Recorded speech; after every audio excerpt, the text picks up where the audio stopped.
Hello, Penny Jane Love here, and welcome to Getting Wiggy on Wednesdays. Today we're going to have a wig chat about Whiteout by Hairdo. Okay guys, I did want to mention real quick that I had told you I was going to get a video up over the weekend. I was going to do a wig chat on Raquel Welch's Curve Appeal. And we ended up having that ice storm here, and the electricity was flickering on and off, and so I wasn't able to get that video done. I think that we may get bad weather again. It might be in the forecast for later in the week, so if I don't get one up, it's only because the weather ended up being bad and I wasn't able to do it. Let's talk about my eyebrows. If you have followed me for the last 9 months or so, you've probably seen that my eyebrows have gone through a lot of transitions.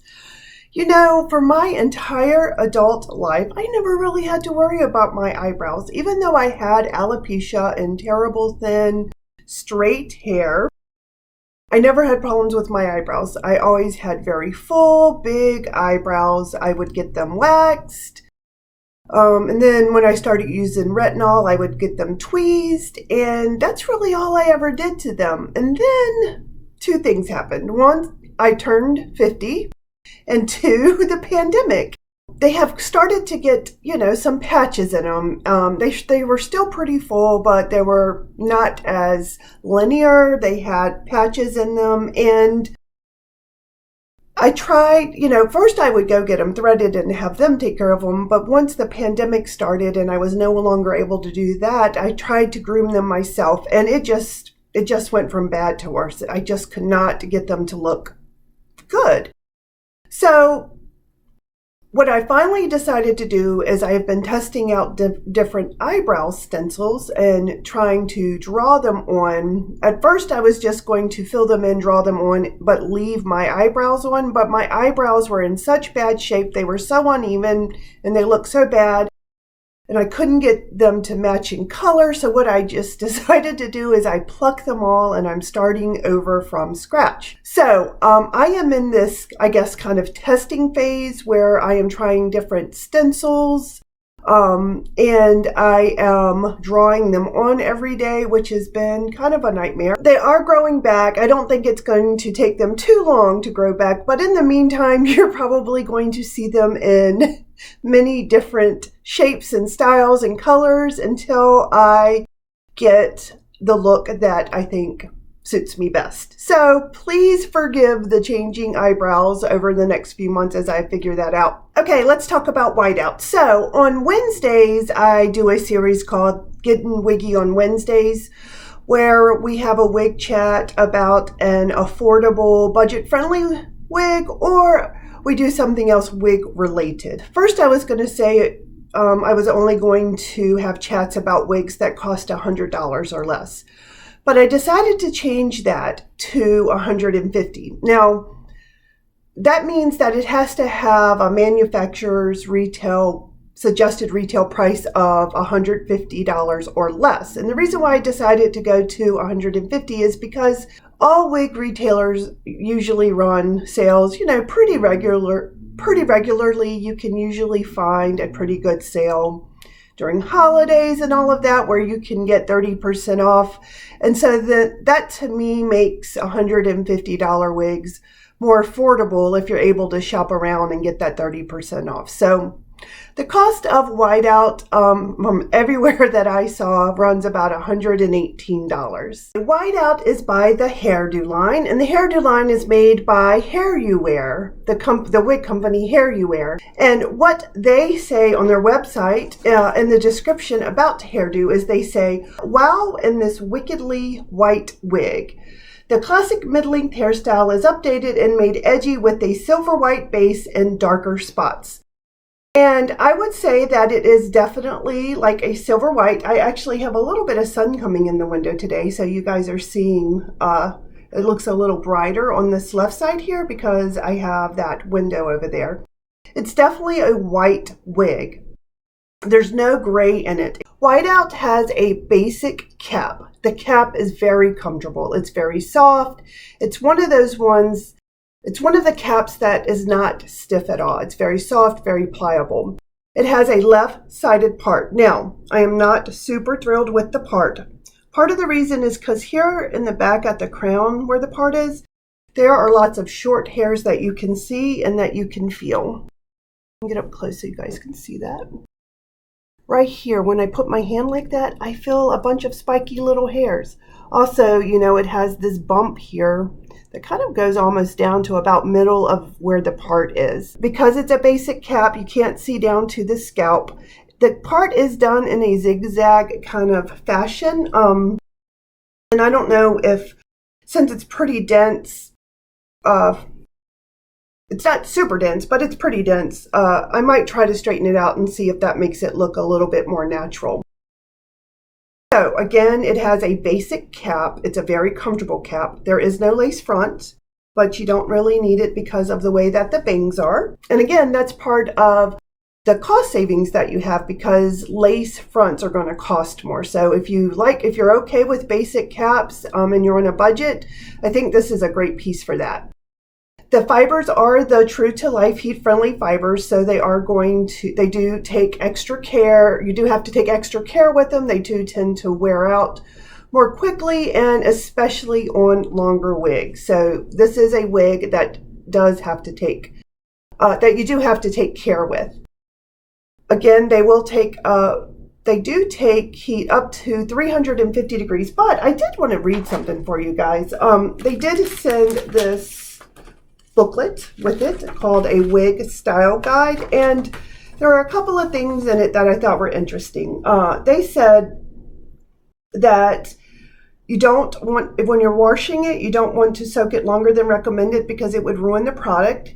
They said hot water will damage heat-friendly synthetic wigs, and I didn't know that. I'm pretty sure the wigs that I have washed, I probably used, I don't know that I used hot water, but I know I used warm water, so something to know. And I also didn't know this. I thought, you know, if I had a heat-friendly wig and I opened up the oven, it wouldn't damage it any. But this says sudden burst of heat, such as opening an oven door, will damage heat-friendly synthetic fiber. So I thought that was interesting. Another thing that I wanted to mention is it says heat-friendly synthetic fiber can withstand heat up to 350 degrees. We recommend a low-medium setting. Fiber will be damaged if the heat setting is too high. We do not recommend curling or straightening the hair while wearing. Heat-friendly synthetic fiber will get very hot. Also, they say that you can cut it, and I know I mentioned in another video that another Mimi's Wig Boutique, Misty, who is a stylist and cuts a lot of wigs, mentioned that she doesn't love to cut heat-friendly fibers. This does say you can cut them, but it says any cutting should be done by a professional hairstylist. So I just thought that was interesting to note, especially about the fact that even though it is a heat-friendly wig, you don't want to wash it in really hot water, and you still have to be careful when you're opening an oven door or something like that. So let me tell you about the density. So I always tell you about the density. I don't feel like I do a really good job of kind of describing what I mean. So I've decided when I talk about density, first I'm going to talk about the amount of hair, nothing to do with the Perma-Tease. And in the amount of hair, it's either going to be, it's low density or little density means it doesn't have a lot of hair. Moderate density means it has, it has more than a little, but not a lot. And then of course, heavy density would be that it has a lot of hair. So I consider Whiteout to have a medium density. It is, it's a good amount of hair. It's not a ton of hair. And the curls and all make it look like it's more than it is, but it's, I would consider it a moderate amount. On the Perma-Tease, there's not a ton of Perma-Tease that I'm feeling on the sides at all. It does have Perma-Tease up here at the crown. It's not a ton either. I would say it's a little Perma-Tease. It's not a ton. But these little fibers here at the crown are confusing me a little bit because that would be a part of the Perma-Tease, I think. And, that part, it's not, I've definitely seen more dense wigs with denser parts. So it's not, on the heavy density side of things. But there is you know, I do think there is a little too slightly moderate amount of Perma-Tease there at the crown and at that part. Again, you know, it has a good volume. It's pretty flat actually until it gets to here where you get to the curls. And I think that if you decided that you wanted to take those curls out, that, you know, it wouldn't have much volume at all. So that's another reason why I don't think it has a ton of Perma-Tease. I think it has a small amount of Perma-Tease in it. Also, it weighs about 5.4 ounces, but you know, that kind of surprised me. It's kind of funny. I feel like if you have a comfortable cap, that the weight doesn't really matter. And because this cap is so comfortable on me, it doesn't feel like a heavy wig at all. 5.4, you know, is relatively heavy compared to some wigs that I've tried that have like 2.5 ounces in weight. But, you know, this one is 5.4 ounces, but it doesn't feel super heavy to me, but it does feel like it's a warm cap. Now today, that's not bothering me at all because it's pretty cool outside. But in the summertime, I do think that this would be a pretty warm wig.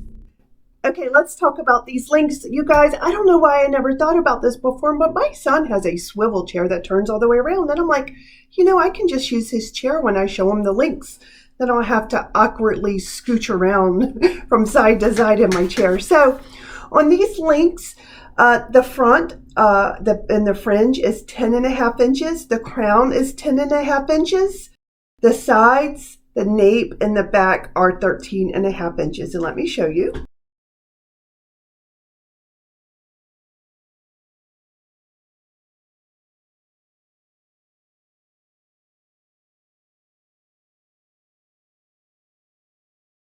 Okay guys, let's talk about this cap. So I am recording the cap a little bit different today. I don't know where my brain is. I completely forgot to do the video section of the cap. So I'm going to do it off camera because my eyebrows and everything are off now. So here is the cap. It is a very, very comfortable cap. It's one of the most comfortable caps I have ever tried.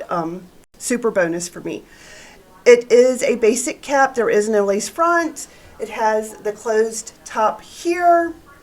There is a little bit of Perma-Tease here at the crown, but it's really not a lot of Perma-Tease at all. There's not a lot of Perma-Tease in this wig.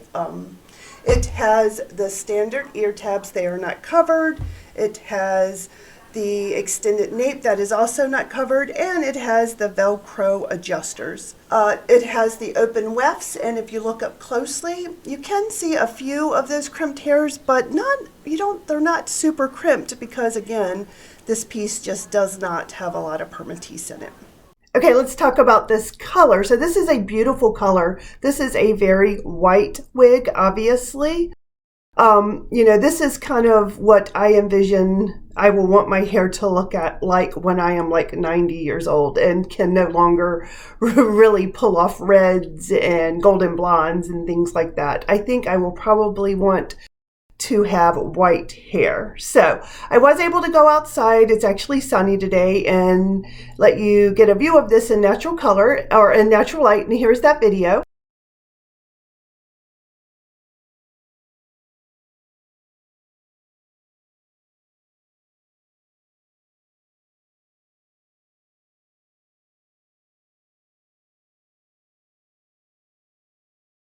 Okay, so there's not a lot to say about this color.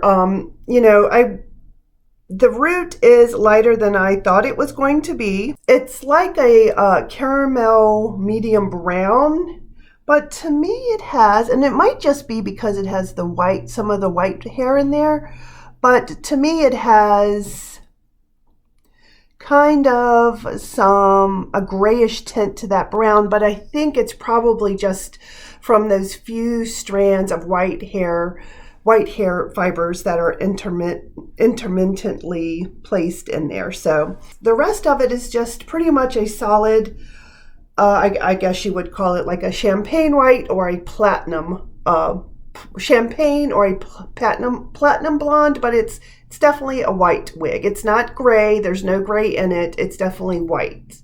Okay, on styling. So you guys can see I pinned these bangs back here on the right side because I was having a lot of trouble with those bangs getting into my face. And I think what I'm going to do is next week, I'm going to do another video on whiteout.